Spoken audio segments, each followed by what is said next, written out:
Hey guys, so it is absolutely cold and rainy and just frightful outside. So I don't want to go out there to do a garden tour. So I thought instead I will show you guys what I do on a Sunday reset after Shabbat. So every Sunday is a little bit different. This Sunday we have a couple of spice jars that need to be refilled. I am in the midst of making bone broth because I have Big Bertha out there and she's heavy to get out. So while she's out, I do a lot of bone broth. So I'll be doing that today. And also I do need to cover the garden. If you guys have not covered your garden for tonight, make sure you do that before the sun goes down because we are going to hit those really cold temperatures. And if you're watching this and the sun's already down, go outside and cover your garden because it's still time. I don't think it's supposed to get to like 31 degrees until like midnight tonight. And yeah, I also have some lemons that I'm going to preserve because it is citrus season right now in Arizona and I'm running out of preserved lemons. So I'm going to show you guys how I do that. And we're just going to have fun today. We're just gonna have fun. You guys are gonna see what I do on a Sunday after my garden tour when I film it. Okay, so I totally forgot to introduce myself. For those of you guys that are new, I am Shamira Benson. I am one part Team Benson. And yes, I am a Jewish gardener here in the Arizona desert. Right now it's too cold in my garden. I don't like it. So I'm going to get started on my bone broth. So I have a couple things. I have my canner, which is right there because I'm going to can this after I cook it. And then I'm going to make like a lot of it. So I brought out my big roaster versus my crock pot, but you can do it in a crock pot too. Now I found that getting kosher bone broth is expensive and there is a lot of things in like already made bone broth that I just don't like. So I decided to make it myself because all you need is kosher chicken to make a kosher bone broth. So every time I cook a whole chicken, I save the back out of it. So basically I just cut the back out of it and then I spatchcock it and usually cook it some way like in a cast iron skillet or something like that, or break it apart and make soups and all different types of things with it. But I always buy my chickens whole so that then I get the entire chicken to use versus just getting, portions of the chicken. So we are going to start by roasting this to give it a little bit of flavor. Okay, so just the base now we're gonna make medicinal chicken stock because I like to add medicinal herbs. Thank you, Oven. I like to add medicinal herbs into our food so that then it's kind of like we're constantly taking our medication, essentially. And it keeps us healthy. We don't get sick, we don't have issues, we don't have problems, and it's great. Now, for the base of it though, just so that all the things that I'm getting ready to roast, I have some frozen tomatoes that I grew. Guys, if you don't want to can a bunch of tomatoes at the end of the season, like if you get tired of canning them, just take them, put the whole thing in the freezer. I use them sometimes. I get like I'm gonna can some things like in me and I'll wake up and I will can the tomatoes that I froze, or sometimes I just save them and use them for chicken stock or like a spaghetti sauce or something like that. The next thing are gonna be some carrots that I had left over in my fridge. So I'm just gonna cut the tips off of these.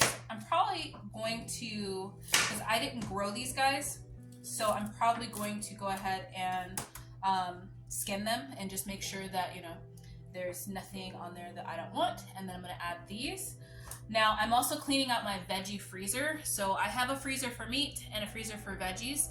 And they're typically veggies that I grew in my garden. So or ones that I bought in bulk and that I preserved too. Like the onions.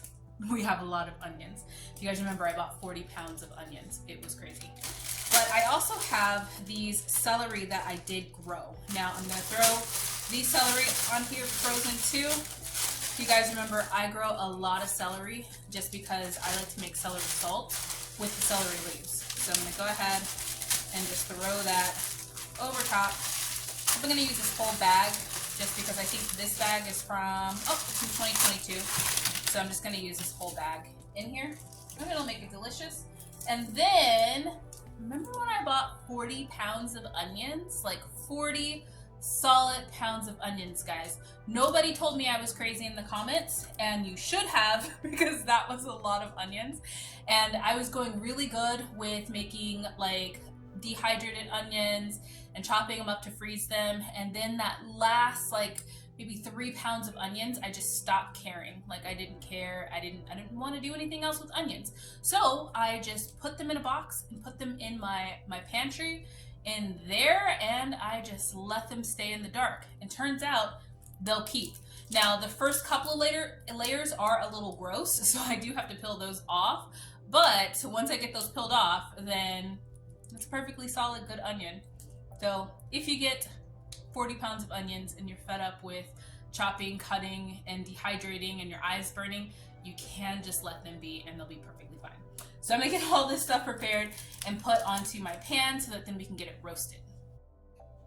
So this is what we got. We got all of our veggies, we got our meat, and now I'm going to put this in the oven at 375 to get it nice and roasty toasty. So what I'm gonna do first is I'm going to add some olive oil to it and just kind of drizzle that on there like so.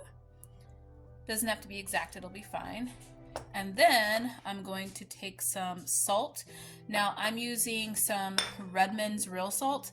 I either use Redmond's real salt or I use Celtic sea salt. When I make a bone broth, I never use table salt, just because I don't want iodized salt or salt that doesn't have all the minerals. And yeah, I just use a salt that has a lot of minerals in it, so which are basically those two. You can use Himalayan salt too, that also works, but let's try and do this left-handed. I just generously salt my meat, and then I'm gonna pop this in the oven and get it really nice and roasty toasty. Okay, so it is pretty chilly outside. It has stopped raining, and it's the hottest part of the day. So I am going to grab my herbs. Nice little windshield. I'm gonna grab my herbs, and then I'm gonna cover up my garden since it's the warmest part of the day. I want to try and create a lot of warmth underneath the covering for tonight, because tonight is gonna get down to like 34 degrees, I think. You guys see how windy it is? This is why I didn't go and do a garden tour. But as you can see, the garden looks really good. Even my big tomato over there. Now I'm gonna go ahead and I'm gonna grab some thyme, I'll probably grab some of this rosemary since I've been using that other one a lot. And then I'm gonna grab some sage. So I just wanted to show you guys this real quick because it is pretty windy, crazy, insane. Trying to get everything kind of tacked down. So I used like every clip I possibly had in my garden, and hopefully this will be fine. Now I probably will get some frost damage on my black cherry tomato. I'll show you guys that up here because I couldn't get it tucked all the way in there. It would have been nice to probably have brought it further over, but it was blowing down the street, and yeah, it is what it is. Luckily, it's a huge plant and it'll keep growing. That wind was crazy, and I need to get a new apron because my apron I had on quickly turned into an outdoor apron because I literally had to like run down the street, guys, for my sheet. Can you imagine that? Running down the street for your bed sheet? All because you wanted to cover your tomatoes? That is dedication. Now, I did grab some lemongrass while I was out there to put in it. And then also I have some chervil. My chervil plant needed to be chopped up a little bit, and there you go. And I like to have chervil on chicken. So I'm just gonna go ahead and throw this all into this big pot. So these are nice and roasty toasty, and I'm gonna throw all the herbs. I have the chervil, the rosemary, the thyme, and the sage, and the lemongrass too. And then I think I might have some lemons I can throw in there as well.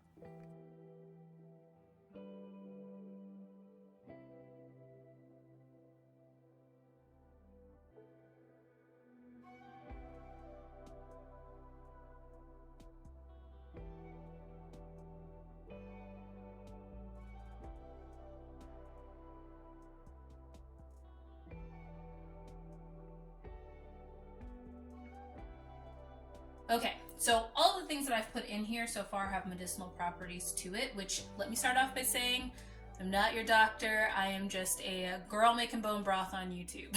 So just there's that. But I'm gonna add a couple things that are a little bit more medicinal for different purposes.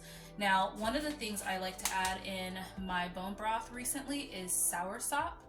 I don't know if it is just a lot of people that I know, or if it's just a lot of people in general that I see on the news, on like YouTube, all those different things, and a lot of like friends and like family. But a lot of people have been getting cancer. And cancer is something that my mom had a long time ago, which was an environmental cancer. It wasn't something that could be passed down, but still, she got cancer from the environment, which was pretty unsettling. So, since there's been so many people I've known that has cancer, it's something that I just kind of want to, you know, at least make some bone broth for. So, I am adding soursop to my bone broth, which is has cancer fighting properties to it. The other thing I'm gonna add is some stinging nettle, and that is because we are getting close to allergy season. Here in Arizona, we have hay fever, which is like a really, really bad allergy. And it's because it's so windy and the dust flies up, and that dust has all of those allergens in it. So I'm gonna go ahead and add some nettles, because if you guys didn't know, nettles can like help hay fever.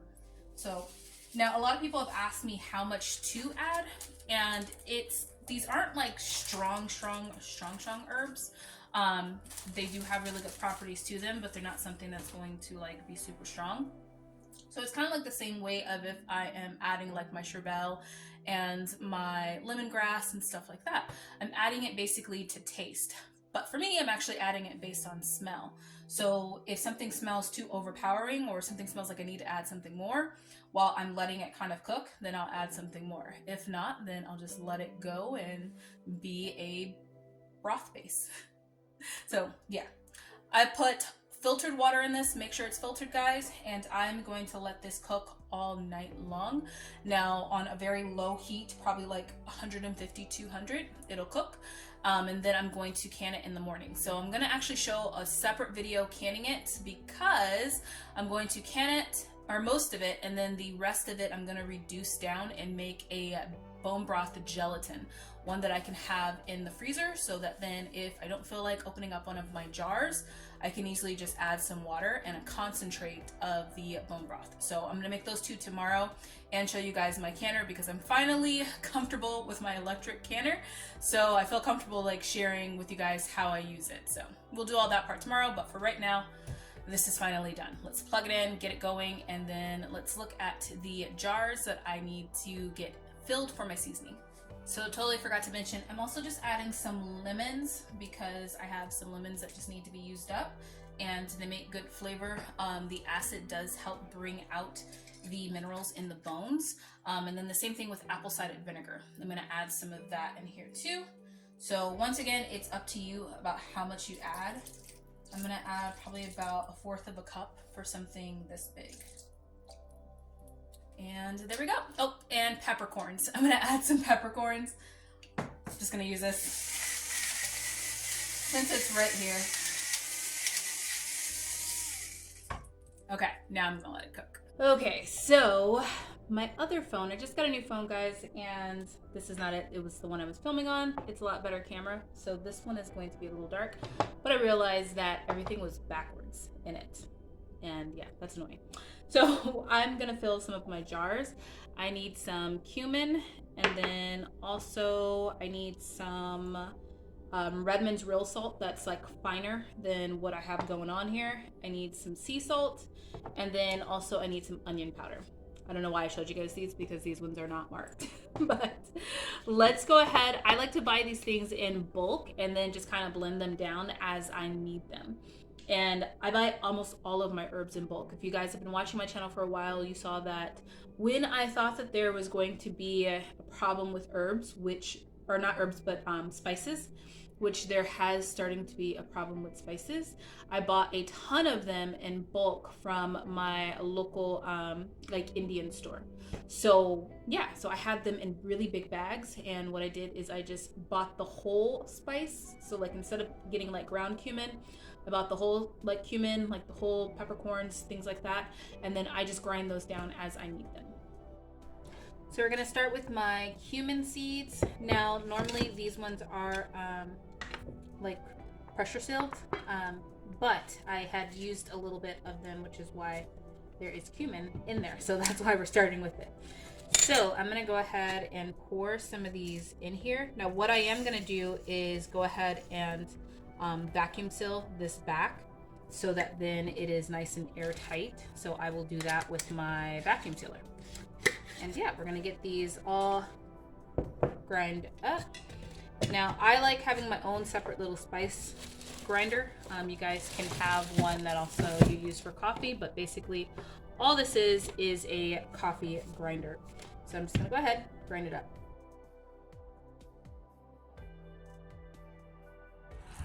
I had to stop to bring the camera out to show you guys this because look, it is hailing. Yep, feels like it's snowing outside, but it's not. It is big balls of hail. I wish I had have covered up my greens now, guys, because they're gonna get some holes in them. I think I'm gonna find a sheet or something to cover those up, but everything else nice and covered. Guys, this started off as like this calm, like we're just gonna reset the garden and reset for Sunday, and yeah, it's turned into like just craziness. Now I added just some shade cloth because I don't have any more sheets or like AG fabric or anything like that. And I'm not really worried about the greens being cold because it's not cold enough to kill my greens. I'm more so worried about the hail coming down really, really bad. It stopped for right now, but coming down way worse and ripping holes in my like collard greens and spinach and stuff like that. So this is what I did. So I basically just covered it with shade cloth. And yeah, now my whole garden is covered, but these ones, because yeah, I should probably just go get more shade cloth and cover those too. So part of me was just going to just scrap this video and just not even post it and be like, you know, just gonna have a video for Sunday.